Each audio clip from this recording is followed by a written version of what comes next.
Здрасти, здрасти, момчета, момичета, малки, големи, те. По-скоро само големи. Големи, само големи. 18 плюс. Така. Казвам 18 плюс, защото днес ще подготвя по-скоро един, не знам, крем ли, какво е, мажи са, яде са.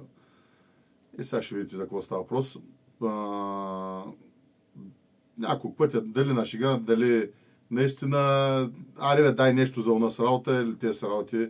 И тук наскоро едни много стари, нови приятели, така как да ги кажа, ме провокираха, ма скоро ще разберете кои са и с какво ме провокираха. За сега е тайна. Правя един нещо по-така за студените вечери, които идват, защото само на вино няма да става работа. И така, сега, да не ги правя големи, и че много приказвам, те няма да стои моето бръщолевене. Така, значи този крем, сега, добре ще издам, ще го кръстя чогун. Сега ще разберете защо го кръстя чогун. Така, почваме първо.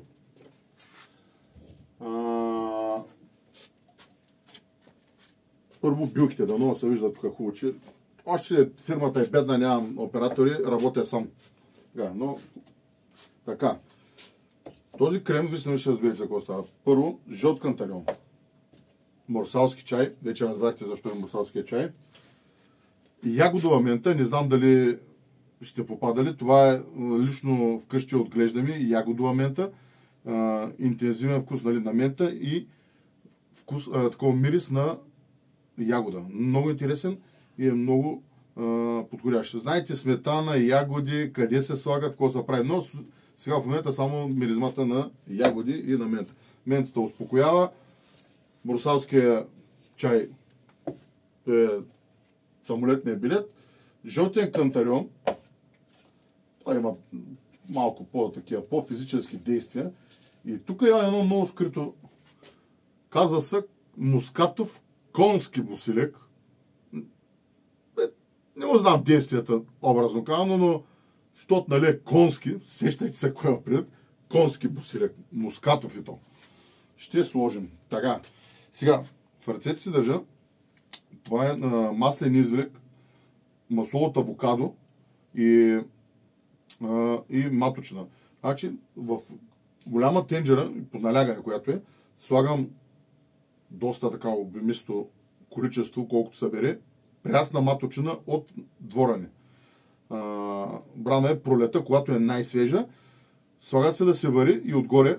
Това е крайно неефективен домашен, нали, начин, но малкото, което извличаме, е достатъчно за направата на един крем, примерно.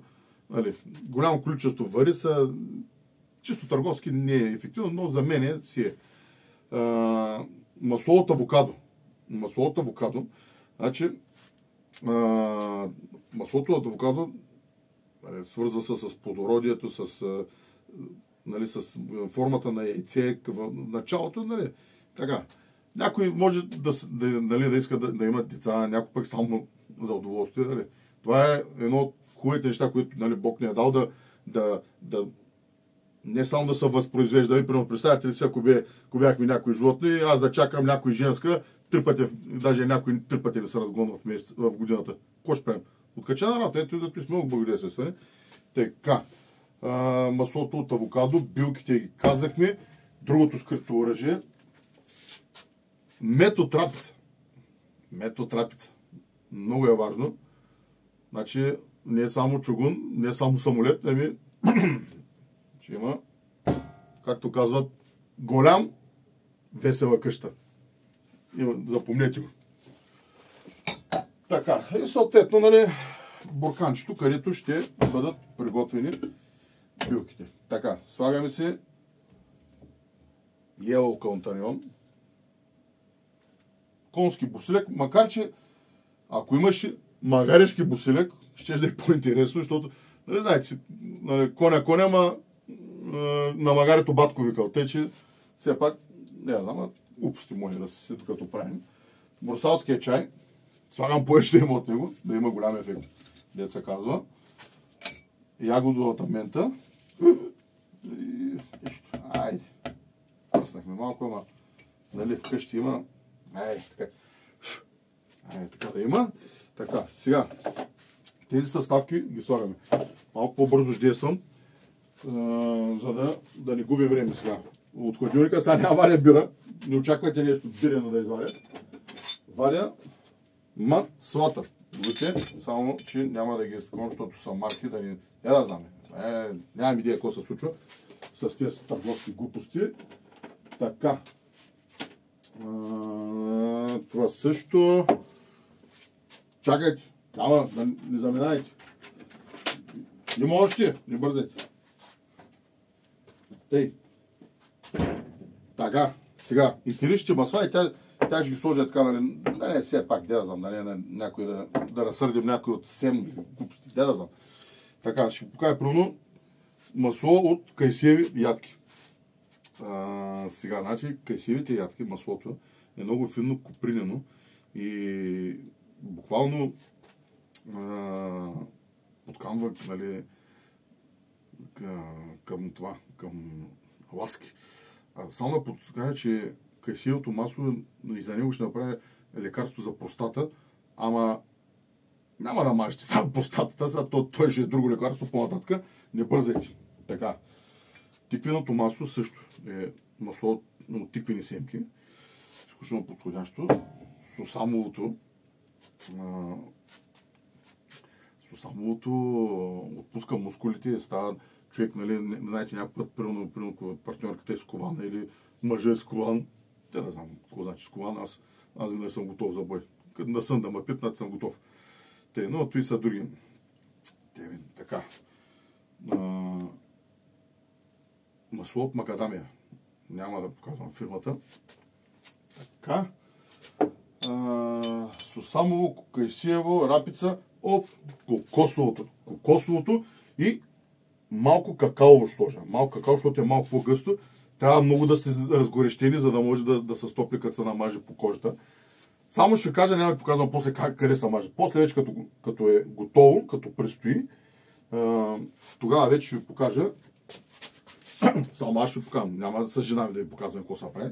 Ще оставя фантазията на вас. Връщам се. Тъй. Така.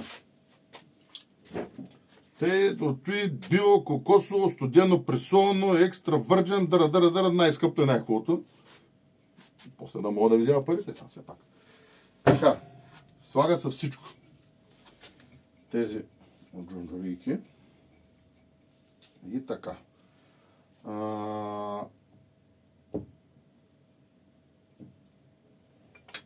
Така, накратко вече самия процес при слагането няма да ви го показвам, защото просто ще го видя. Така. Чакай, забравим се. Етерични масла. Пачули. Набързо кажа, че много стана. Пачули. Знаете, жасмин. Значи това има такъв уникален аромат. Няма казвам какво да. Всичките действат за той и за... Дали. Пачули. Канелата тя подобрява обращението и е много хубав. Иланг и портокал. Има тук, другото, което е. И може малко буслек. Буслек, няма слагам сега. Ще минем без буслек. Между другото, ако някой е пробвал аромата на буслек, той малко се отклонявам. Нищо общо няма с този, нали, мириза на пресен буслек. Много мек, много приятен. Изключително аз оставам много приятно изненадан от етерично масло от буслек, по-скоро. Тъй. Вижте момчета, големи момичета и момчета, от 17 годишни, макар че вече сега е така. Радвам се, че бяхме заедно. После ще смеся всичко това. Всичко това, извинявам се, трябва да малко да го махна този варненския. И ще направя нов клип, когато вече чогун, вече е станал и тогава вече, нали, ще продължа с тъпотиите си, повярвайте ми. Нали, знам ги, Марико стана, Туранага стана и глупости такива, ще ги чуете целият репертуар. Обещава ви, нищо няма ви спестя.